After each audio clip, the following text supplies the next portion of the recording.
I don't have any scientific facts to share with you about what your body's doing right now after you ate, but you can ask Benji if you were wondering. I'm all done. But we're gonna talk about Constantine, and we're gonna talk about emperors a little bit.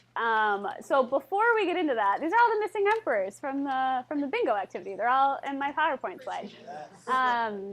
Before we get into that, though, I have a little bit of trivia for all of you. Our small group has been really into trivia lately, so I thought I would start off with that. So, as I said, we're going to talk about emperors and Constantine, and along with that comes some political things that go along with it. So I'm going to quiz you on campaign slogans.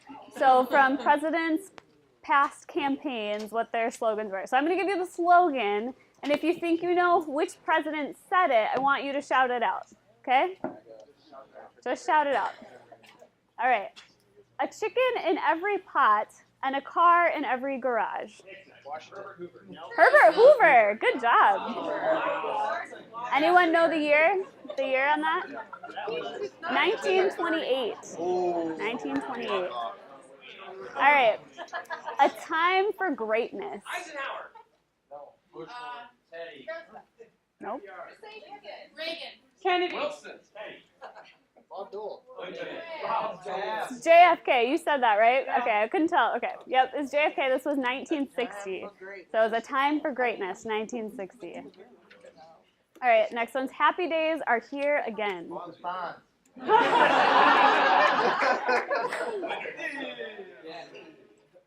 Hoover. Eisenhower. Say that every time. No, I said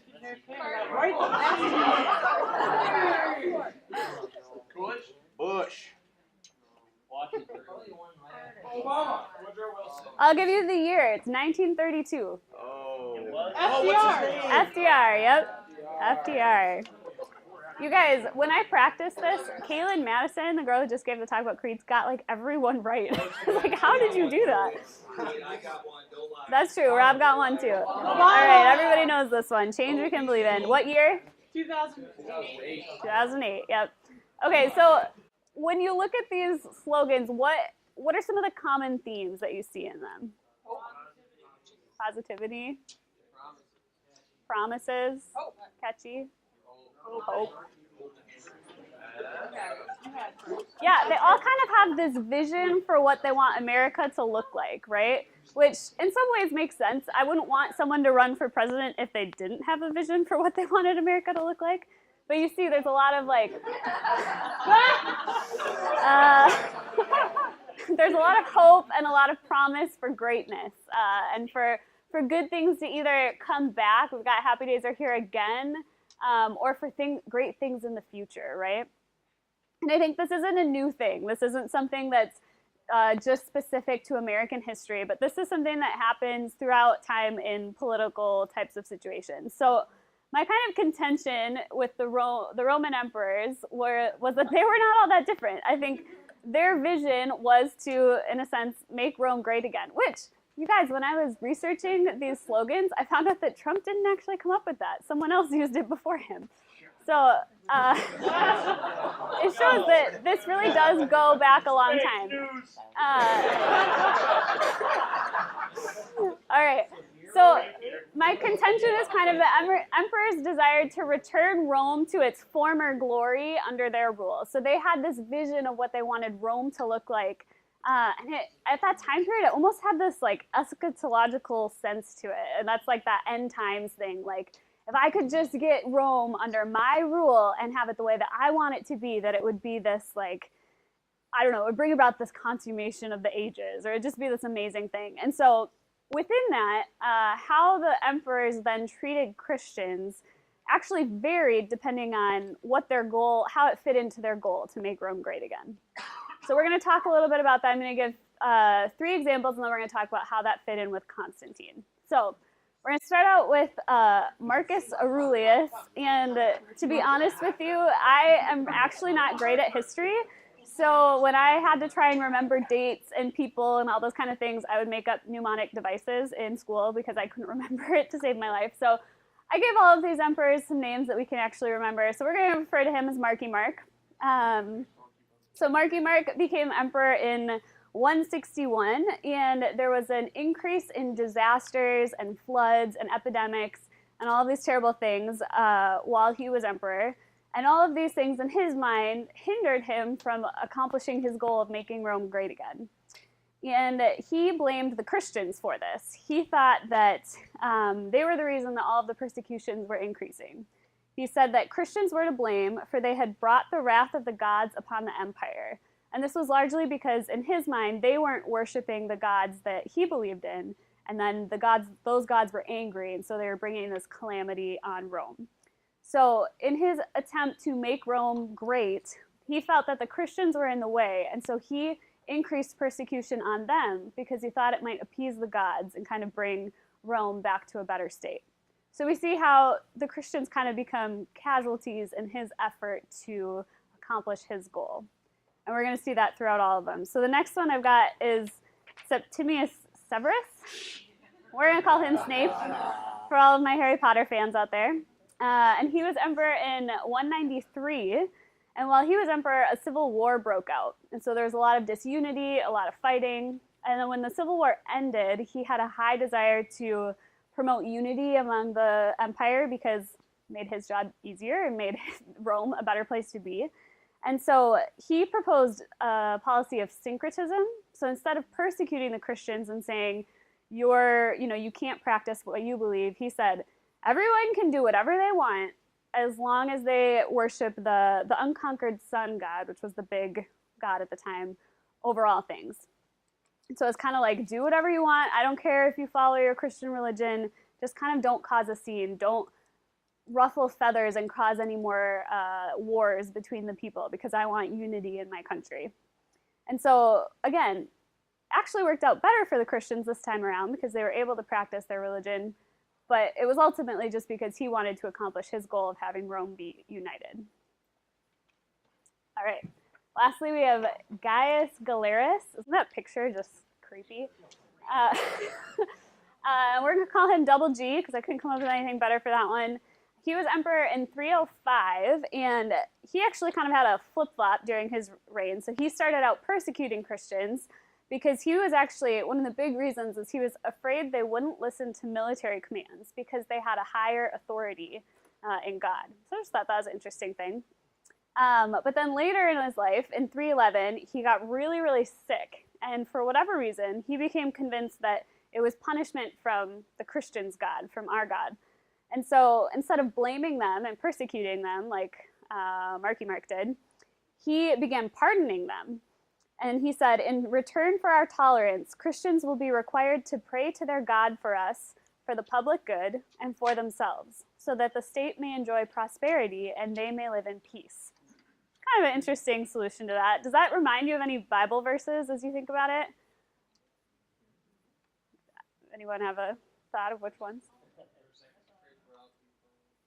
Yeah, there's a lot of them. I think of Jeremiah when he talks about the Babylonian exile, and it's like, work for the good of your city and do all these things. It's kind of what he asks the Christians to do, which is just interesting how that works out.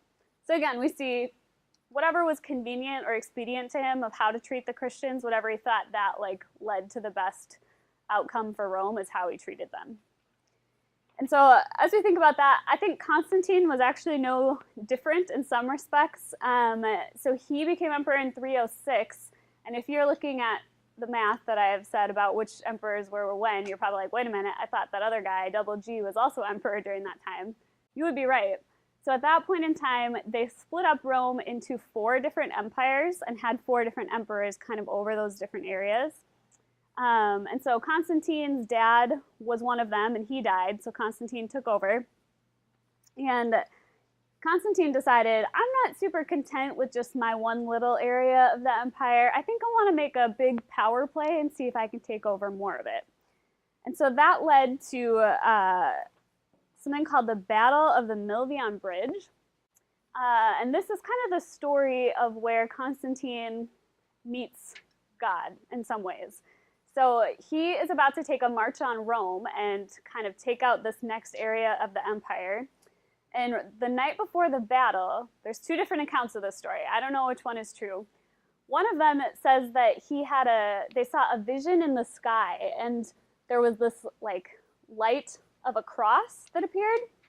I don't know exactly what that looks like. I tried to find a picture, but I don't think it exists. And that in the sky it said, "In this sign conquer." So it was a cross, and it said, "In this sign conquer." And this was like his realization that the Christian God was real. Others say that instead of that, it was that he had a vision or a dream that he should put the laborum, which is that symbol up in the corner, on the shield. And that symbol is the first two letters of Christ's name. So it's Chi and Rho, so kind of superimpose them together. So it's this like sign of Christ on the shields that before they went into the battle. So I don't know which one happened or if any of them actually happened, but they went into battle the next day and kicked butt.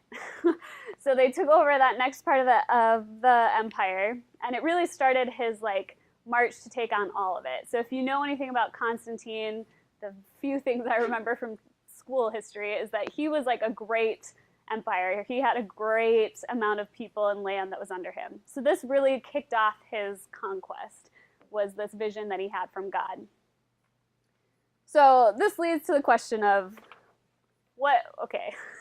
is this all real? And if it is, was he actually, did he actually become a Christian in that moment? Or was he just using the Christians in the same way that the other emperors were doing it?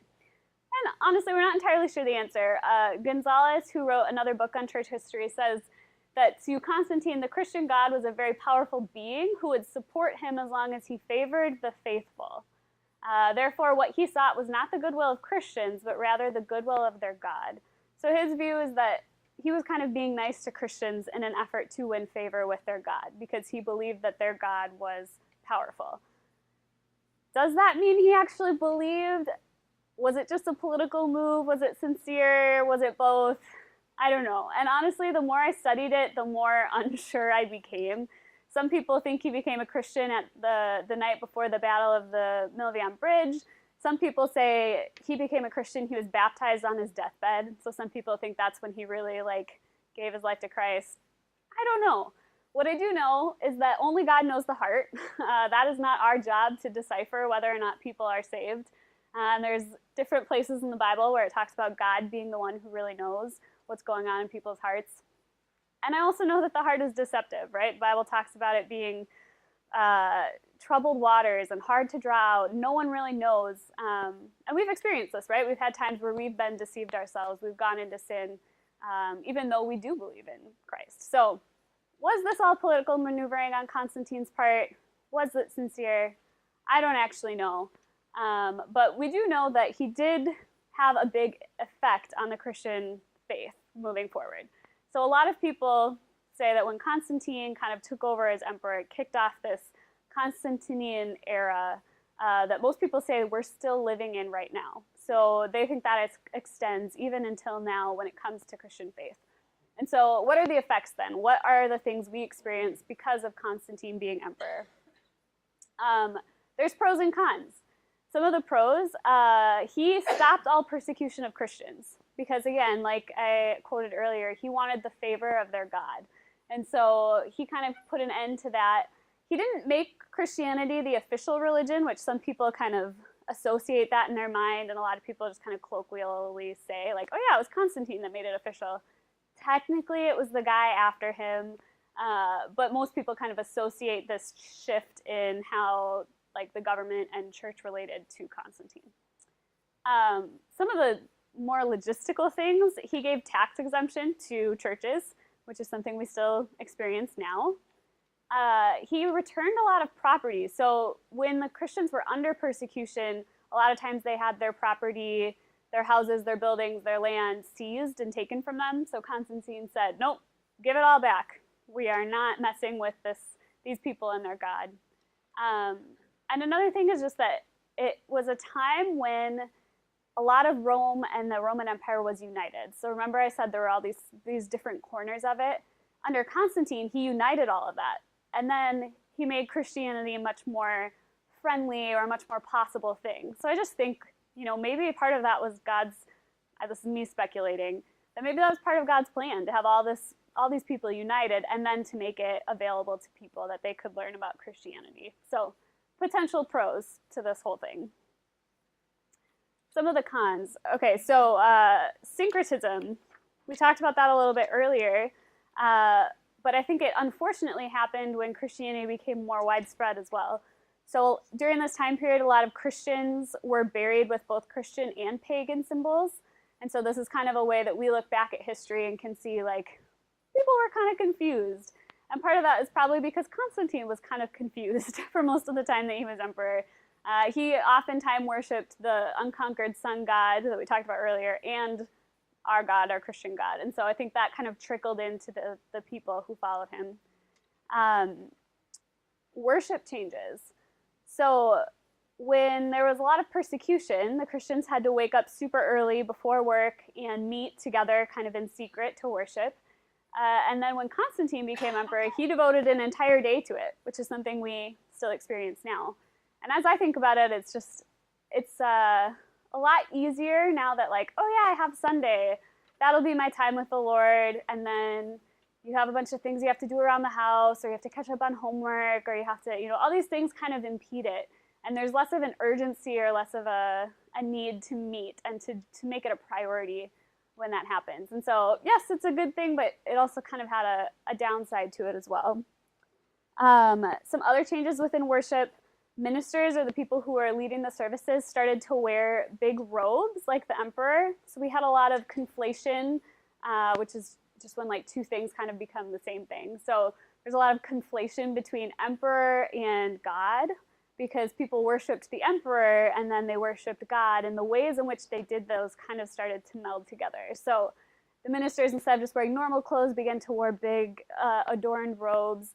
They started kneeling when they prayed. This is interesting to me. I didn't know that wasn't a thing before emperors, because you knelt to worship the emperor, and so people started to kneel to worship God.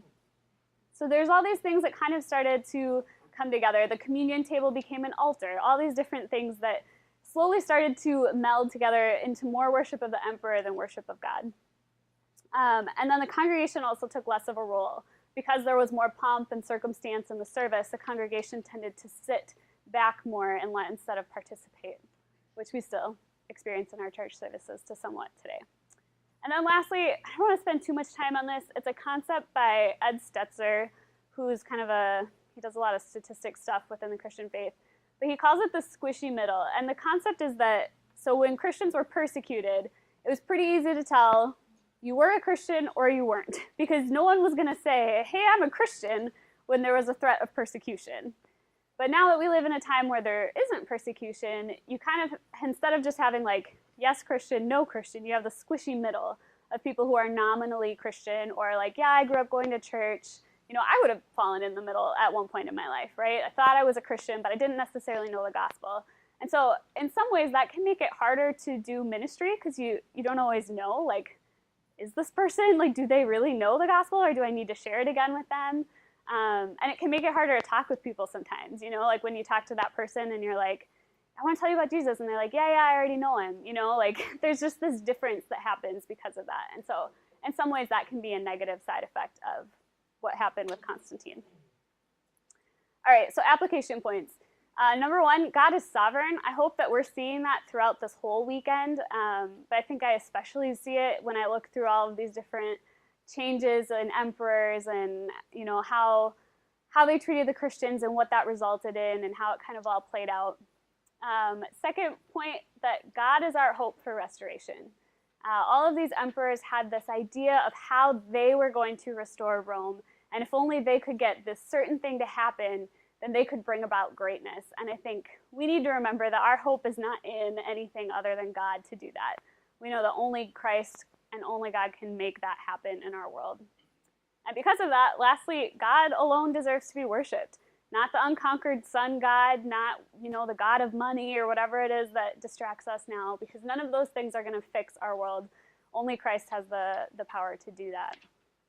And so, I've got one thing from Revelation 21, 1-4, that just kind of is a good reminder for me when I think about restoration.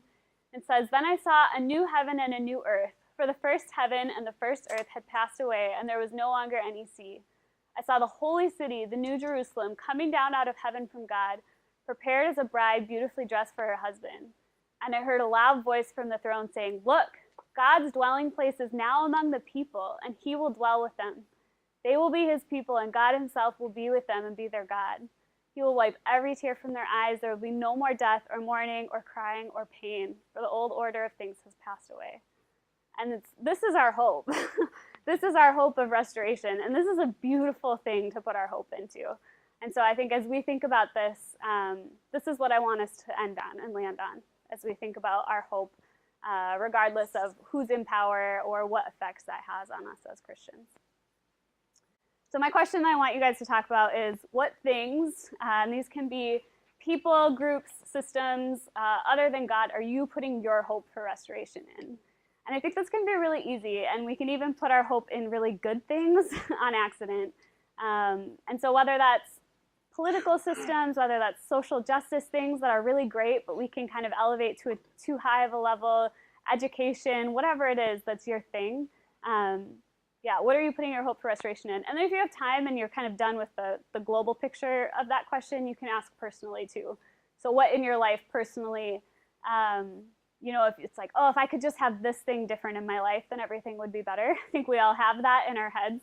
And I think that's another example of us putting our hope for restoration in something other than God. So talk about it first as a global level and then talk more personally if you have time as well.